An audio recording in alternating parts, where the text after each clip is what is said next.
الحمد لله رب العالمين والعاقبة للمتقين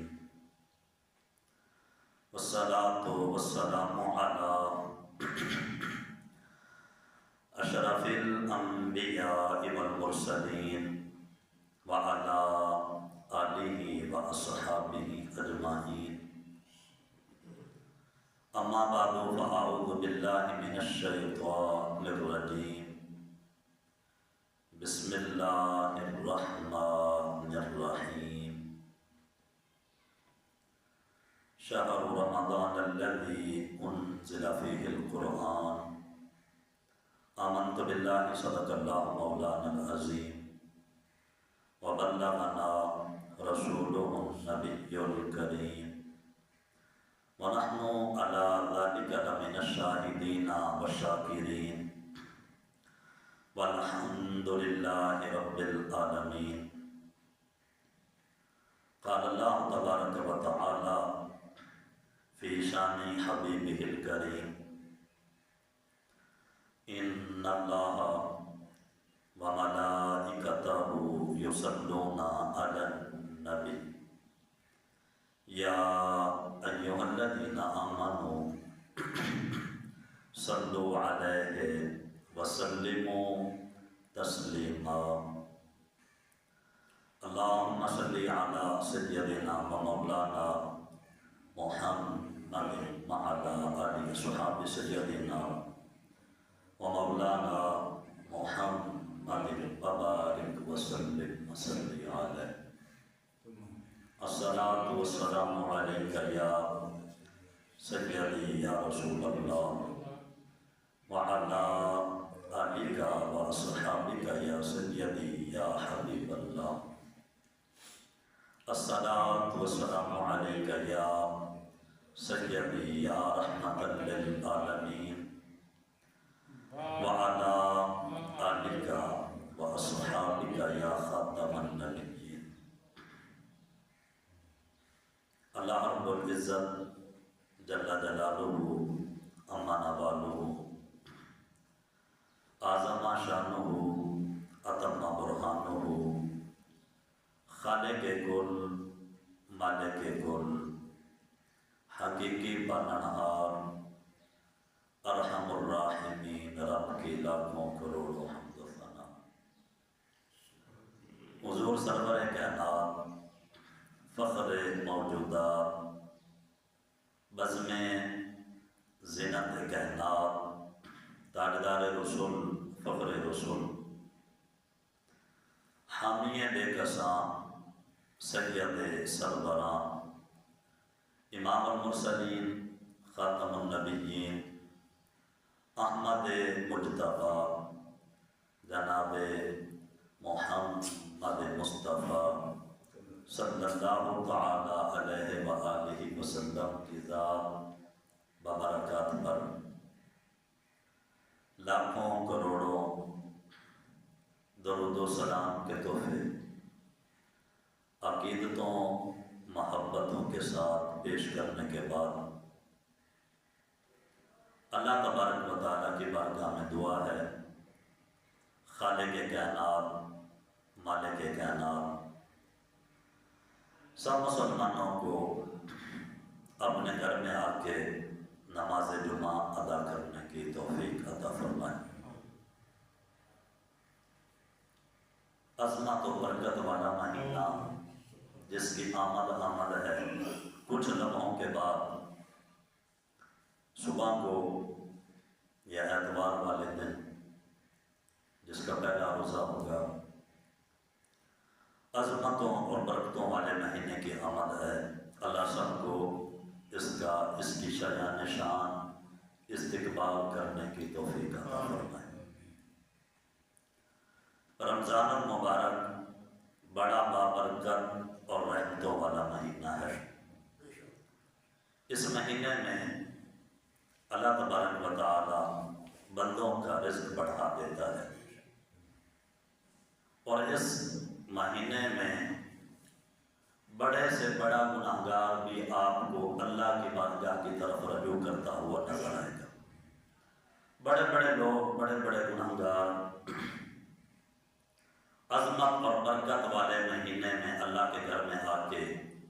اللہ کی بارگاہ میں توبہ کرتے ہوئے نظر آتے ہیں۔ یہ سارے کا سارا اس عظمت اور برکت والے مہینے کی برکت ہے۔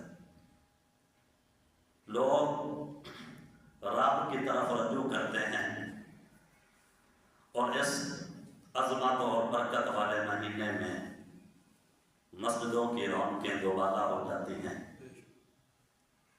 غریبوں کے ساتھ غم گساری کا جذبہ پیدا ہوتا ہے، لوگ صدقہ و خیرات کرتے ہیں، اللہ کا ذکر ہوتا ہے، اللہ کے حبیب کا ذکر ہوتا ہے۔ تو یہ ساری چیزیں جو ہیں یہ عظمت اور برکت والے مہینے رمضان کا صدقہ ہے۔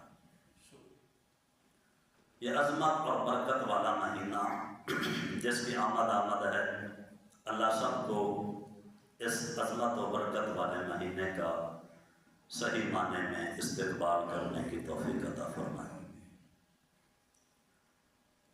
ہمیں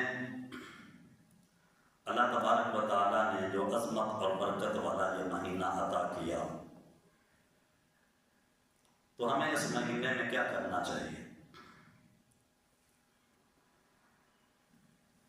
کچھ ایسے کام ہیں، ویسے تو ہر دن اور سارا سال یہ کام کرنے چاہیے، لیکن کیونکہ یہ عظمت اور برکت والا مہینہ ہے، اس میں ذرا توجہ کے ساتھ ہمیں ان کاموں کی طرف خیال کرنا چاہیے۔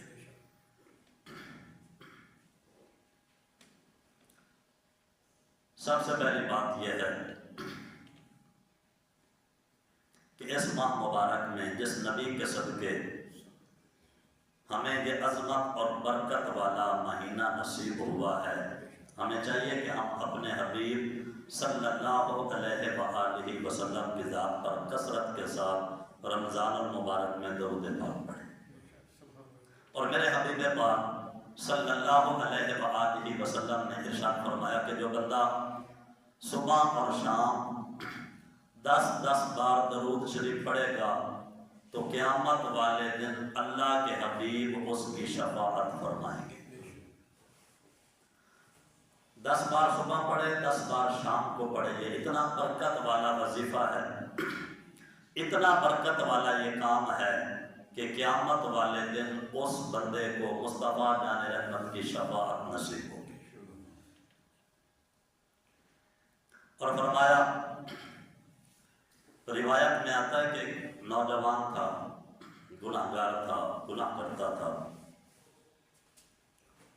وہ فوت ہوا تو کسی نے اسے دیکھا کہ وہ جنت میں ہے۔ اللہ سب کو جنت عطا فرمائے۔ انہوں نے دیکھا کہ وہ جنت میں ہے تو پوچھا، یار تو گناہ کرتا تھا، گناہ گار تھا، تیرے اوپر یہ کرم کس وجہ سے ہوا؟ اور میری بات یاد رکھیں، انسان کی زندگی میں کچھ ایسے پل اور لمحے ضرور آتے ہیں کہ جس میں اگر وہ کوئی نیک کام کر لے تو وہی نیک کام اس کی بخشش کا وسیلہ بن جاتا ہے۔ وسیلے بن جاتے ہیں بندے کی زندگی میں، کچھ لمحے آتے ہیں، کچھ وقت اور کچھ گھڑیاں ایسی ہوتی ہیں کہ جن میں اسے توفیق ہو اور ان گھڑیوں کو اور ان لمحوں کو اگر وہ گزار لے تو رب تعالیٰ اس کی مغفرت فرما دیتا ہے۔ تو وہ نوجوان گناہ گار تھا، تو کسی نے خواب میں دیکھا وہ جنت میں ہے تو پوچھا کہ تو بڑا گناہ گار تھا، جنت کیسے؟ تو اس نے جواب دیا کہ بات تمہاری بالکل ٹھیک ہے، میں گناہ گار تھا، لیکن زندگی میں ایک مرتبہ ایسا بھی ہوا تھا کہ میں جا رہا تھا، میں نے چند لوگوں کو دیکھا کہ وہ جمع ہو کے بیٹھے ہیں۔ اور یاد رکھیں حدیث پاک کا یہ مفہوم بھی ہے، حضرت ابو ہریرہ رضی اللہ تعالیٰ عنہ فرماتے ہیں کہ اللہ کے کچھ ایسے فرشتے ہیں کہ جن کی رب نے ڈپٹی لگائی ہے۔ وہ ڈپٹی کیا ہے کہ وہ گھومتے رہتے ہیں اور جہاں بھی لوگ اکٹھے ہو کے اللہ کا ذکر کر رہے ہوں تو اس جگہ کو وہ اپنے رحمت والے پروں سے ڈھانپ لیتے ہیں، اور پھر جب تک وہ بندے اللہ کا ذکر کرتے رہتے ہیں تو وہ رحمت والے پروں کو اوپر پھیلائے ہوئے رہتے ہیں، اور جب ذکر کرنے والے ذکر کو ختم کر دیتے ہیں تو وہ بھی اللہ کی بارگاہ کی طرف لوٹ جاتے ہیں۔ رب پوچھتا ہے، وہ جانتا ہے کہ فرشتے کہاں ہیں، لیکن پھر بھی پوچھتا ہے، رب پوچھتا ہے میرے فرشتوں کہاں تھے؟ تو فرشتے عرض کرتے ہیں کہ مالک و مولا فلاں جگہ پر کچھ لوگ جمع ہو کر تیرا ذکر کر رہے تھے، ہم بھی اس ذکر کی مجلس میں وہاں موجود تھے۔ اللہ ارشاد فرماتا ہے کہ میرے فرشتوں، میرے بندوں نے مجھے دیکھا ہے؟ تو فرشتے عرض کرتے ہیں کہ مالک انہوں نے تجھے دیکھا تو نہیں ہے، لیکن بن دیکھے ہی تیرا ذکر کرتے ہیں، بن دیکھے تجھ سے محبت کرتے ہیں، بن دیکھے تیرا ذکر کرتے ہیں۔ رب تعالیٰ فرماتا ہے فرشتوں بتاؤ تو صحیح کہ اگر میں انہیں اپنا دیدار کروا دوں تو پھر ان کی کیفیت کیا ہو؟ تو فرشتے عرض کرتے ہیں کہ مالک تجھے دیکھا نہیں ہے، تیرا ذکر کرتے ہیں، لیکن اگر تیرا ان کو دیدار نصیب ہو جائے تو جب تک ان کی زندگی ہے بس تیرا ہی ذکر کرتے رہیں۔ رب فرماتا ہے کہ اور کیا کہتے تھے؟ تو فرشتے کہتے ہیں کہ مالک وہ تجھ سے جنت کا سوال کرتے ہیں، جنت مانگ رہے تھے۔ اللہ فرماتا ہے کہ میرے ملائکہ، میرے فرشتوں، میرے بندوں نے جنت کو دیکھا؟ عرض کرتے ہیں مالک دیکھا تو نہیں ہے، لیکن سوال جنت کا تھا۔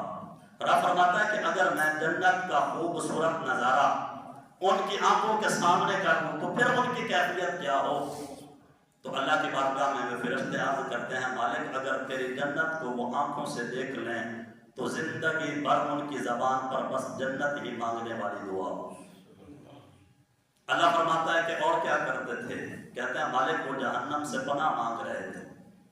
رب فرماتا ہے کہ جہنم کو دیکھا؟ عرض کی مالک نہیں دیکھا۔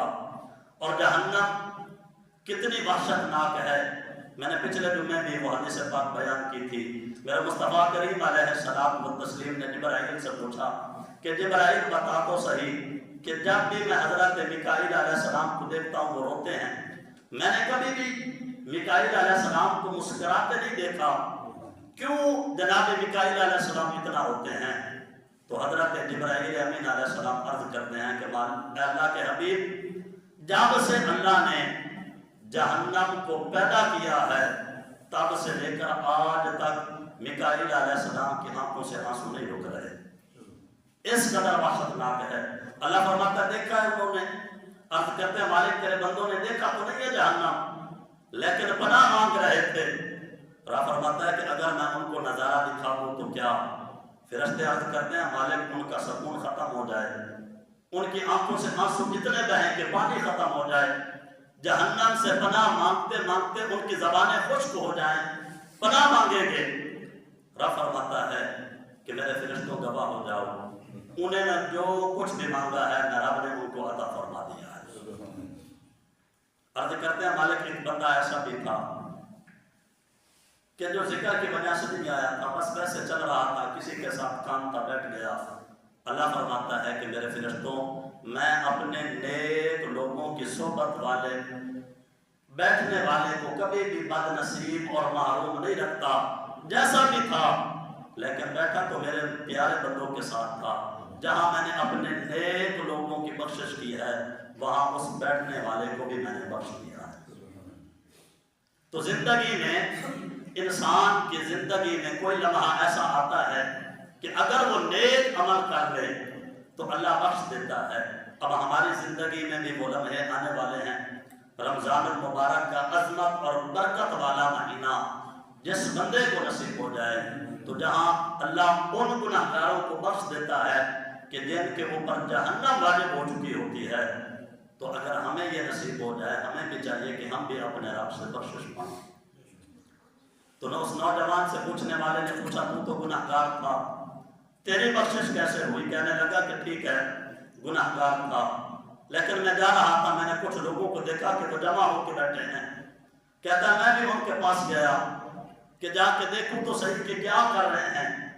کہتے ہیں میں جب گیا تو دیکھا چند لوگ بیٹھے ہیں اور سامنے ایک محدث بیٹھا ہے جو حدیث بیان کر رہا ہے، اور اس نے حدیث پڑھتے پڑھتے ایک جملہ بولا۔ وہ جملہ کیا تھا؟ وہ جملہ اس نے یہ بولا کہ جو کوئی بھی مصطفیٰ کی ذات پر درود پڑھتا ہے اللہ اس کو بخش دیتا ہے۔ کہتے ہیں جب اس محدث نے یہ جملہ بولا کہ حضور کی ذات پہ درود پڑھنے والے کو بخش دیا جاتا ہے، مجمع کے جتنے لوگ بھی بیٹھے تھے سب نے درود پڑھا، اور ان کے ساتھ میں نے بھی درود پڑھا، اللہ نے اس درود کے صدقے مجھے جنت عطا فرمائی۔ اللہ نے اس کا درود پڑھا ہوا یہ عمل پسند فرمایا۔ رحمت حق بہانہ بھی جویت، اللہ کی رحمت بہانہ تلاش کرتی ہے، بہانہ ڈھونڈتی ہے۔ اس کو بندے کا کوئی بھی ایسا کام جو پسند آ جائے تو اللہ قبول فرما لیتا ہے۔ اور ایک نوجوان تھا، اس کی ماں اس کے ساتھ بڑی محبت کرتی تھی، لیکن وہ عجیب نوجوان تھا۔ اس کو کہتی کہ نماز پڑھ، نماز نہیں پڑھتا تھا، کہتی قرآن پڑھ، قرآن نہیں پڑھتا تھا۔ اور ماں کی محبت تھی، ماں بڑا جو ہے وہ زور لگ جاتی اور بڑا جو ہے وہ اس کو سمجھاتی کہ بیٹا نماز پڑھو، نماز فرض ہے، نماز پڑھنی ضروری ہے۔ قرآن پاک قرآن کتاب ہدایت ہے، کتاب ہدایت سے ہدایت حاصل کرنا ضروری ہے۔ وہ پہلی مائیں تھی کہ جن کی تربیت ایسی تھی کہ گود میں بچے جب پلتے تھے تو اللہ کے ولی بنتے تھے۔ آج کے دور میں اس طرح کی بات نہیں کی جاتی، آج کے دور میں سوچ یہ دی جاتی ہے۔ ماں کہتی ہے کہ اگر میں نماز کے بارے میں کہوں گی تو مجھے کہا جائے گا کہ یہ پرانے زمانے کی خاتون ہے، یہ 2025 کا سال ہے، اس میں نماز کی بات نہ کرو۔ یہ 2025 کا سال ہے، جدید سال ہے، اس میں قرآن کی بات نہ کرو۔ اور کتنے افسوس کی بات ہے کہ اگر بچہ سکول نہ جائے تو ماں ڈانٹتی بھی ہے، پوچھتی بھی ہے، باپ سے بھی ڈانٹ دلواتی ہے کہ اس سے پوچھ ذرا یہ سکول کیوں نہیں گیا۔ تو وہی ماں اس کے سامنے اس کا بچہ نماز نہیں پڑھتا، لیکن کبھی ماں نے اپنے بچے کو نماز کے بارے میں سختی نہیں کی۔ حالانکہ سکول جانا فرض نہیں ہے، تعلیم حاصل کرنا انسان کے لیے ضروری تو ہے لیکن فرض نہیں ہے، لیکن نماز پڑھنا انسان کے لیے فرض ہے۔ تو قیامت والے دن اس ماں سے بھی پوچھا جائے گا، بتا تو صحیح کہ تو نے اپنی اولاد کی تربیت کیسے کی؟ ہر کام کے لیے تو اپنی اولاد سے پوچھتی تھی، تیرا بچہ تیرے سامنے بے نمازی بنتا گیا، تو نے کبھی بھی اس کو نمازی نہیں بنایا۔ باپ سے بھی سوال کیا جائے گا کہ چھوٹی چھوٹی بات کے اوپر تو اپنی اولاد سے لڑ پڑتا تھا، مارتا تھا، سختی کرتا تھا، ناراض ہو جاتا تھا، لیکن تیرے سامنے تیری اولاد جو ہے وہ بے نمازی بنتی گئی، نماز سے دور ہوتی گئی، قرآن سے دور ہوتی گئی، اسلام سے دور ہوتی گئی، لیکن کبھی بھی تو نے اپنی اولاد کو نماز کے بارے میں نہیں کہا، کبھی بھی تو نے اپنی اولاد کو قرآن کے بارے میں نہیں بتایا، کبھی بھی تو نے اپنی اولاد کو اسلامی تعلیمات کی طرف رہنمائی نہیں کی۔ تو باپ سے بھی پوچھا جائے گا۔ تو وہ ماں تھی نا، محبت کرتی تھی، بچے کو بڑا سمجھاتی کہ بیٹا نماز پڑھ، کیونکہ اس لیے کہ ماں محبت کرتی ہے اور ماں اپنے بچے کو تکلیف میں دیکھنا پسند نہیں کرتی، اور سمجھدار ماں جو ہے وہ اپنے بچے کو نمازی بناتی ہے تاکہ کل قیامت والے دن اس کے بچے کو کوئی تکلیف نہ پہنچے، اسلام کا پابند بناتی ہے تاکہ قیامت والے دن اس کو کوئی مشکلات کا سامنا نہ کرنا پڑے۔ اس ماں نے بھی بڑا زور دیا بیٹے کے اوپر کہ بیٹا نماز پڑھا کر، قرآن کی تلاوت کیا کر، کتاب ہدایت ہے، اسلام کی تعلیمات کے اوپر عمل کیا کر، اور حضور کی سنتوں کے اوپر، حضور کا طریقے کے اوپر چلا کر۔ لیکن اس نوجوان کی سمجھ میں یہ بات نہ آئی، ماں نصیحت کرتی رہی، وہ سنتا رہا، ٹالتا رہا، ایک وقت آیا کہ اس نوجوان کو موت آ گئی، مر گیا۔ خواب میں ماں نے اپنے بچے کو دیکھا تو عذاب میں مبتلا ہے، ماں پھر تڑپی، بڑی روئی کہ میں اس کو سمجھاتی رہی کہ کاش کہ میرا بیٹا سمجھ جاتا کہ قیامت والے دن سب سے پہلے جو سوال ہوگا وہ نماز کے بارے میں سوال ہوگا۔ ماں تڑپی اور روتی رہی کہ کاش کہ میرا بیٹا سمجھ جاتا کہ اگر نجات ملنی ہے تو مصطفیٰ کے طریقے کے اوپر چلنے سے نجات ملنی ہے۔ ماں تڑپتی رہی کہ کاش کہ میرا بیٹا سمجھ جاتا کہ قبر میں اگر نور ملے گا تو کتاب ہدایت کا نور ملے گا، لیکن وہ نہ سمجھا۔ ماں روتی رہی، تڑپتی رہی۔ کچھ دنوں بعد پھر ماں نے اپنے بچے کو خواب میں دیکھا تو اب وہ جو ہے راحت میں تھا، سکون میں تھا، آگ ختم ہو گئی، وہ بڑا سکون میں تھا۔ ماں نے پوچھا کہ بیٹا یہ تجھے سکون کہاں سے ملا؟ تو اس نے جواب دیا، کہنے لگا کہ اماں میں تو گنہگار تھا، میرے اوپر تو عذاب نازل ہوا، میں نماز نہیں پڑھتا تھا، میں قرآن کی تلاوت نہیں کرتا تھا، میں دین اسلام کے اوپر عمل نہیں کرتا تھا، میں نے حضور کے طریقے کو نہیں اپنایا تھا، تو اس وجہ سے میرے اوپر عذاب آیا۔ لیکن وجہ یہ ہے کہ اسی قبرستان میں سے ایک بندہ گزرا، اور جب اس نے ہماری قبروں کو دیکھا، ہوتا ہے نا بندہ جب چلتا ہے کبھی نہ کبھی احساس ہو جاتا ہے، ہماری قبروں کو دیکھ کر اس نے نا آخرت کا غور و فکر کیا، قبر کے معاملے میں غور و فکر کیا کہ یار یہ بھی تو میری طرح پہلے چلتے پھرتے تھے، اور آج یہ مٹی کا ڈھیر بنے ہوئے ہیں، اور پتہ نہیں قبر میں ان کے ساتھ معاملہ کیا ہوگا، میں نے بھی مرنا ہے اور پتہ نہیں میری قبر میں کیا ہوگا۔ کہتے ہیں کہ اس نے غور و فکر کیا، اس کے ضمیر نے اس کو جھنجھوڑا، تو اس کی زبان پہ تلاوت جاری ہوئی، تلاوت کرتا رہا، پھر حضور کی ذات پر 20 مرتبہ درود پڑھا، مصطفیٰ جان رحمت صلی اللہ علیہ وسلم کی ذات پر 20 مرتبہ درود پڑھ کر اس کا ثواب ہمیں پہنچایا، اور اللہ نے اس درود کے ثواب کو تقسیم کیا ہے کہ جس کی وجہ سے ہمیں یہ رات نصیب ہوئی ہے۔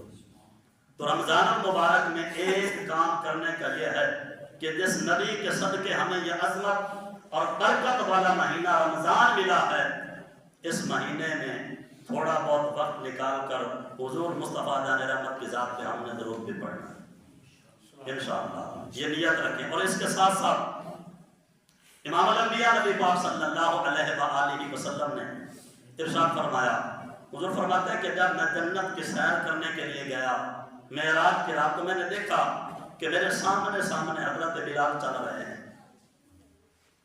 حضور فرماتے ہیں میں نے آ کر پوچھا بلال سے کہ بلال کون سا ایسا عمل کرتا ہے کہ جنت میں میرے سامنے تو چل رہا تھا؟ تو حضرت بلال رضی اللہ تعالی عنہ نے عرض کیا، آقا اور بھی عمل کرتا ہوں لیکن ایک عمل ایسا ہے جو میں ہمیشگی کے ساتھ کرتا ہوں۔ فرمایا کہ وہ کون سا عمل ہے؟ حضرت بلال عرض کرتے ہیں کہ جب بھی میں وضو کرتا ہوں، وضو کے اعضاء خشک ہونے سے پہلے 2 رکعت نماز تحیت اور وضو پڑھتا ہوں کہ جس کے صدقے اللہ نے مجھے یہ انعام عطا کیا۔ آگے پیچھے ہمیں فرصت نہیں ہوتی، اور ویسے بھی شیطان جو ہے وہ آزاد ہوتا ہے، تو ہم سے تو فرض بھی پورے نہیں ہوتے، لیکن رمضان المبارک یہ برکت ہے کہ شیطان کو قید کر دیا جاتا ہے، مسجد کی رونقیں بحال ہو جاتی ہیں، بندے کو وقت ملتا ہے، فرصت ملتی ہے، وہ مسجد میں آتا ہے۔ تو اس رمضان المبارک میں کوشش کریں کہ وضو کے ساتھ ساتھ تحیت اور وضو کی نماز بھی ادا کریں، اس لیے کہ یہ ایسی عظمت اور برکت والی نماز ہے کہ اگر بلال پڑھتا ہے تو جنت میں بلال کے قدموں کی آواز سنائی دیتی ہے۔ اور امام الانبیاء نبی پاک صلی اللہ علیہ وآلہ وسلم نے ارشاد فرمایا کہ جس بندے نے، اور ہمیشہ یہ بات یاد رکھیں، یہ جتنی بھی فضیلتیں ہیں، یہ جتنی بھی عظمتیں ہیں آپ کے سامنے بیان کی جاتی ہیں، یہ اپنی جگہ پر ہیں، لیکن کوئی بھی فضیلت فرض نماز کا مقابلہ نہیں کر سکتی۔ یہ بات ہمیشہ اپنے ذہن میں رکھیں، کوئی بھی نفلی فضیلت جو ہے فرض نماز کا مقابلہ نہیں کر سکتی۔ اللہ تبارک و تعالیٰ فرض کا بے حساب اجر عطا فرماتا ہے۔ امام الانبیاء نبی پاک صلی اللہ علیہ وآلہ وسلم نے ارشاد فرمایا، حضور ارشاد فرماتے ہیں کہ جو بندہ کامل طریقے کے ساتھ وضو کرے اور اس کے بعد 2 رکعت نماز نفل پڑھے تو اللہ اس بندے کو بخش دیتا ہے۔ 2 رکعت نماز نفل پڑھے تو جو نفل پڑھے اللہ اس کی بخشش فرما دیتا ہے۔ تو کتنا خوش نصیب ہے وہ بندہ کہ جو اپنے فرائض ادا کرتا ہے، اللہ اس کو کتنا انعام عطا فرمائے۔ ہمارے بزرگ فرماتے ہیں جب کریم آقا صلی اللہ علیہ وآلہ وسلم سے پوچھا گیا حضور جب دل بیمار ہو جائے، دل کے اوپر زنگ چڑھ جائے تو اس کا علاج کیا ہے؟ تو میرے مصطفیٰ کریم علیہ السلام نے ارشاد فرمایا کہ اس کا علاج یہ ہے کہ اللہ کے قرآن کی کثرت کے ساتھ تلاوت کرو۔ تو رمضان المبارک میں ایک تو درود پڑھنا ہے حضور کی ذات پہ، اس کے بعد نفل پڑھنے ہیں، اور اس کے ساتھ ساتھ رمضان المبارک میں قرآن پاک کی تلاوت بھی کرنی ہے، اس لیے کہ دلوں کے اوپر جو زنگ اور آلودگیاں ہوتی ہیں، بندہ گناہ کرتا ہے تو دل پہ سیاہ دھبا لگ جاتا ہے، پھر گناہ کرتا ہے پھر سیاہ دھبا لگ جاتا ہے، حتیٰ کہ وہ گناہ کرتا رہتا ہے اور دل کالا ہو جاتا ہے، اور عرض کی آقا جو دل کالا ہو گیا اس کالا کو اگر ختم کرنا ہو تو کون سا طریقہ ہے؟ تو میرے مصطفیٰ کریم علیہ السلام